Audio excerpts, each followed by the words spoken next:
तो मैं ये कह देना चाहता हूँ कि गांधी से बड़ा कोई हिंदू नहीं था, लेकिन गांधी के हे राम से बाकी कौमें डरती नहीं थीं। आज के समय में अहिंसा को कायरता और कमज़ोरी का प्रतीक समझा जाता है, लेकिन गांधी कभी मरते नहीं हैं, क्योंकि गांधी एक विचार का नाम है। गांधी एक व्यक्ति का नाम नहीं है, और विचार सदैव जीवित रहता है।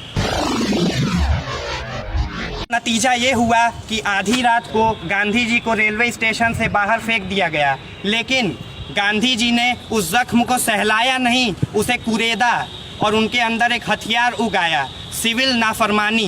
जालिम का न कहा मानना ही सिविल नाफरमानी है, और इसी के साथ एक इतिहास की शुरुआत होती है। लुई फिशर कहते हैं कि अगर उस अंग्रेज़ के बच्चे को ये मालूम होता कि जिस आदमी को वो ट्रेन के डिब्बे से बाहर फेंक रहा है वही आदमी एक दिन अंग्रेज़ी हुकूमत को पूरे ग्लोब से बाहर फेंक देगा, तो ऐसी गलती कभी नहीं करता। बड़ी अजीब विडंबना है कि गांधी के देश के लोगों ने ही गांधी को सबसे कम पढ़ा व समझा।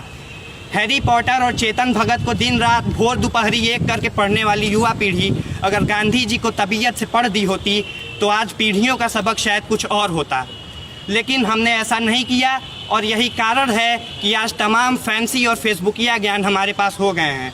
जैसे बंटवारे का शाश्वत कारण गांधी जी को मानना और गांधी जी को मुस्लिम परस्त कह देना।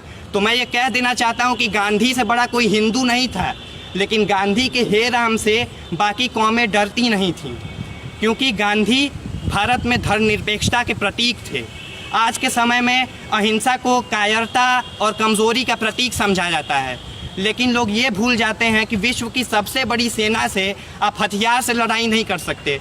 उसके लिए आपको एक ऐसा हथियार चुनना होगा जिसका मुकाबला वो न कर सकें, और वो हथियार है अहिंसा। गांधी जी का कहना था कि आँख के बदले आँख फोड़ने से तो पूरी दुनिया ही अंधी हो जाएगी। उनका ये भी मानना था कि ऐसी पढ़ाई जो आपके हुनर को बढ़ावा न दे वो बदतमीज़ी की पढ़ाई है।